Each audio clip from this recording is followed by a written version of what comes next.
Ora, bom dia! Voltei. Longo período, foi um longo período de pensamento e de reflexão. O meu último canal foi na última Páscoa, quando eu vim do Brasil, e eu vim do Brasil com uma ideia completamente diferente do que é que a vida é, e tomei essa decisão de parar para refletir. E voltei novamente. Estou em viagem, uma viagem curta, viagem para Manchester, e estava aqui pensando vários assuntos eu tenho na cabeça para falar, e um dos assuntos mais, não quer dizer que seja mais importante, mas é extremamente importante para mim, foi tentar compreender o porquê de decisões políticas em redor do mundo. E neste momento um dos assuntos que me deixa, e eu andei a investigar, e eu desde que vim do Brasil, em que, como já foi dito, é um país do mais rico ao mais pobre.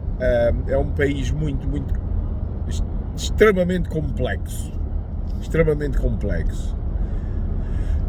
Mais uma vez, o político no meio de toda a ação, como é lógico. E a investigação que eu tive a fazer foi que, em 1995, um real, nessa altura nem era o real, acho que era o cruzeiro,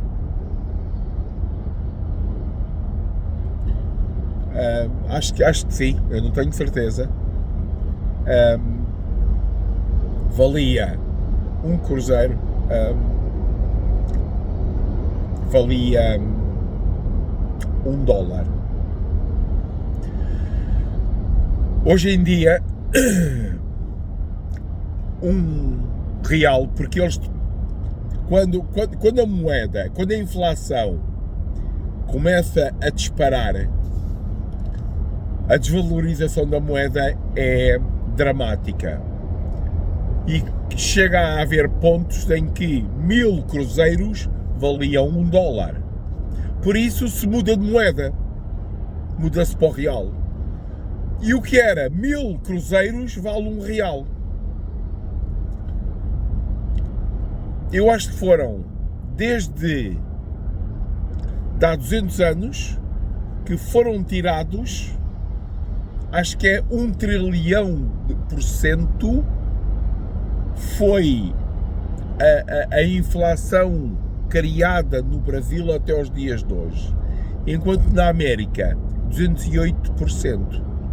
O que é que isto quer dizer? Quer dizer que quando se chega em que, como é a Venezuela hoje em dia, em que uma nota vale 10.000 e mudam a currency, ou seja, mudam o tipo de dinheiro, dão outro nome a outro dinheiro, e o que era 10.000 neste momento vale 1. Portanto, há uma desvalorização do dinheiro tremenda. E isto porquê? Porque para o país e para certas áreas do país é vantajoso uma inflação alta. Uma inflação alta é o pior que uma economia pode ter. É onde o pobre cada vez vai ser mais pobre, e é onde os Estados aproveitam para distribuir mais benefício, mas a inflação não permite que o país se desenvolva. E o Brasil, neste momento, deve ter uma inflação a rondar os 5%, o que é uma loucura. É uma loucura mesmo. E eu fico muito triste, porque eu fiquei ligado emocionalmente àquele país. E hoje este programa e esta reflexão é porque é que o governo brasileiro permite que a inflação seja tão alta. Porque o Brasil tem um organismo, e esse organismo é que vai controlar, em vez de ser o Banco do Brasil e a economia, a lei da oferta e da procura, a definir a própria inflação, não, é um organismo estatal que define qual é que vai ser o valor da inflação. Isto é de loucos. Isto é de loucos. Isto é destruir um país. É destruir a economia. É destruir a produção e os meios de produção de um próprio país. O que é dramático mesmo. O que é dramático. E porquê? Porque se a inflação é alta, vai fazer com que tudo o que é produzido nesse país também vai ser extremamente dispendioso para as empresas. Se as empresas não produzem, há menos impostos a entrar no Estado. E o Estado, para distribuir as que eu chamo as migalhas, para que o povo se mantenha calado, faz com que esses impostos têm que aumentar, porque o Estado precisa de dinheiro, mas precisa de dinheiro e a única fonte de rendimento de um Estado é os impostos, não é mais do que isso. E porquê? Isto porquê?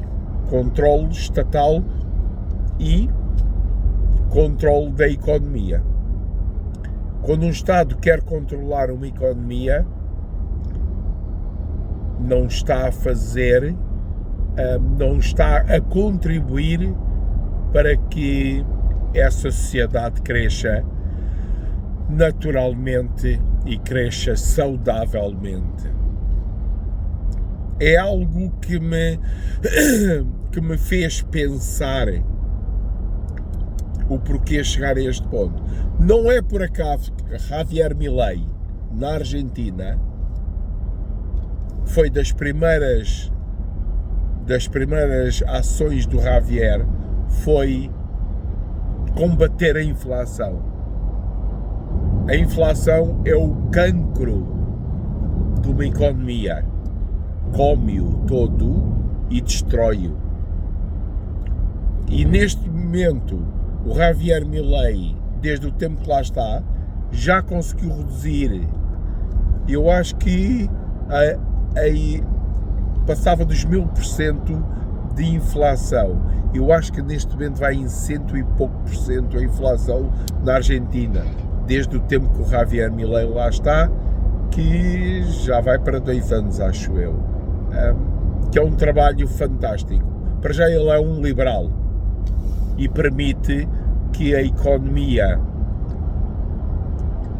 naturalmente, com a lei da oferta e da procura, desenvolva o próprio país e faz com que o Estado arrecade todos os seus impostos de uma forma justa e natural e não de uma forma, a chamada forma distributiva, ou seja, a partir do imposto eu distribuo, eu não incentivo a economia, eu distribuo pelos pobres para manter o voto nas minhas próximas eleições. E é assim que é, infelizmente, determinados países. Não é só a América do Sul. Na Europa também existem países, principalmente no sul da Europa. Portugal agora não tanto, porque mudou de governo há um tempo e está a combater essa figura. Mas, por exemplo, a Espanha, que está a ser controlada pela extrema-esquerda,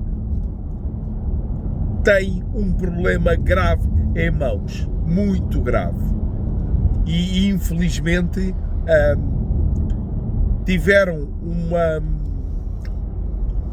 uma alta taxa de PIB, ou seja, progrediram bastante porque tiveram um ano fantástico em termos de eleições, em